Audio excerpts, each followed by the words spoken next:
I do have one last question on my side, and I'm happy to hear if you have any questions as well. Um, we started speaking a little bit about ongoing clinical trials. So, what do you expect would be the biggest challenge of ongoing clinical trials?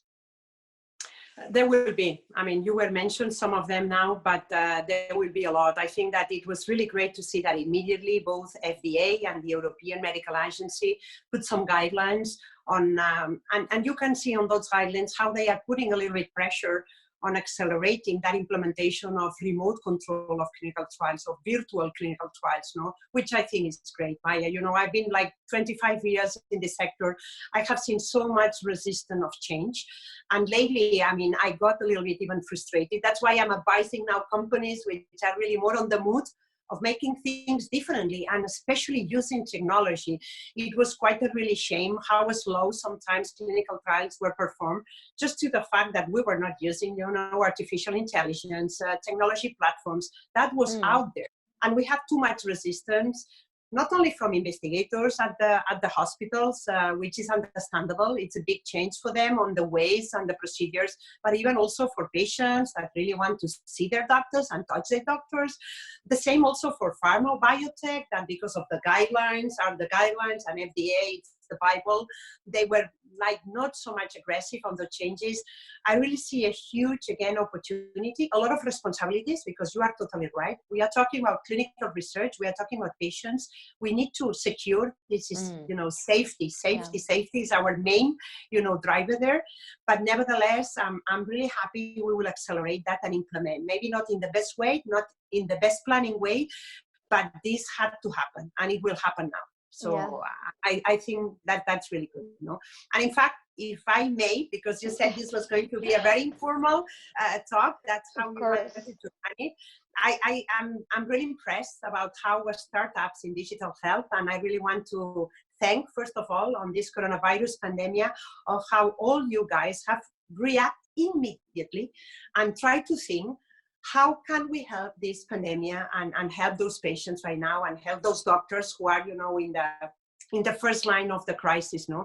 And you guys, in a tremendously fast way, have a right into solutions, no? I'm amazed about that, and I'd like to learn a little bit how you guys do that so fast, immediately. And you guys, you know, in patients, the others in virtual reality, the others with remote and you know, this type of wearables. I'm amazed. How do you do that, Maya?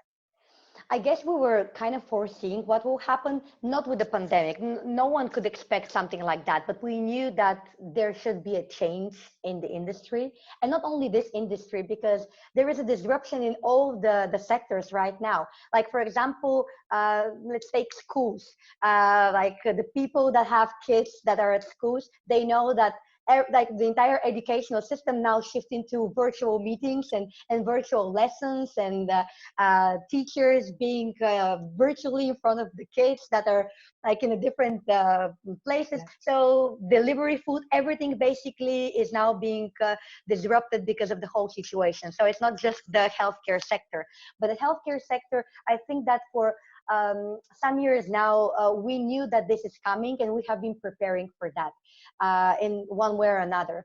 But the key actually for being so responsive and adaptable is actually the whole culture of the startup world, and also the size of the companies. Usually these are smaller companies, and we can make decisions overnight. I think one of the biggest challenges in the larger organizations, and the bigger organization, the worse it gets, is the decision-making process. Even the best idea has to go through multiple approvals and discussions, and by the time the idea is approved, maybe it's too late. Where this doesn't happen with us. Like, for example, overnight, I brought the team together. We had this virtual meeting, and we decided, hey guys, if we ever wanted to help and support the industry, now is the time. Let's adapt Trial Hub to support ongoing clinical trials, to go through the crisis with patient recruitment and basically getting back on track. Let's give it for free. Let's create a resource center so that these people can read about these new technologies, regulations in the easiest and best possible way.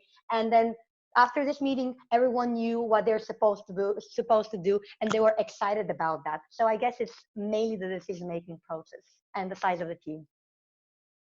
Can I have a last question, Sure. Maya? Yes. I think we are going to be too long, and the people that will be listening to us, it will be too long for them. But let me ask you this one, because I've been talking about measures that we have been taking at CROs after the crisis and so on.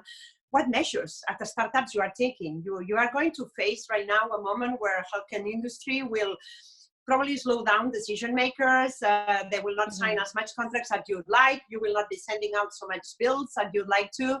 So what measures are you taking as a startup in digital health? No?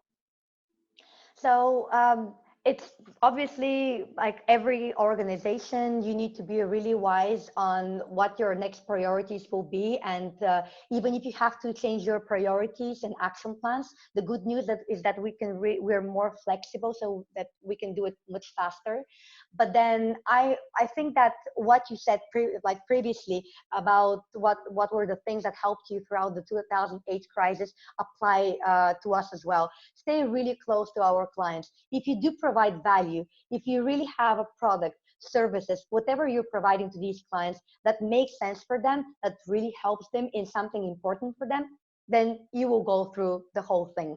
I see this more as a partnership than anything else. So if you're there for these companies to help them out at this precise moment, then they will be there with you down the road as well.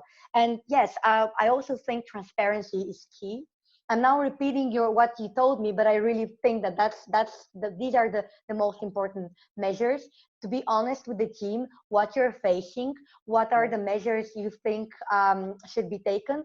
But what I personally prefer to do is not just like give them the measures basically to tell them that that's happening and that's it, but rather take feedback and ask for them to be more creative, because in times of these, we need more input. We need to be united. And that's what I think helps startups when they are united to bring the most valuable and meaningful products and services to clients as well. So that's what I think. Well, Montse, it was a true pleasure to speak with you, even though virtually, and hopefully we'll have a coffee somewhere in the world, or thankfully, like I hope in Barcelona under a really nice sun. Thank you very much. I just want to say to everyone that watched like this video or these videos, thank you for being with us. We hope that we gave you some helpful information, maybe some useful tips. And yes, as I said, our company is going to, has actually launched Trial Hub for free to the end of May to support all companies that have ongoing clinical trials, to help them identify rescue sites, rescue countries, to help them with identifying alternative patient recruitment options, anything that we can do for you really. And then we also build a resource center where we're like getting together lists of the best technologies out there for remote monitoring, remote nursing, virtual clinical trials, regulations, everything that's relevant to you. Thank you for your support as well. And yes, let's stay in touch.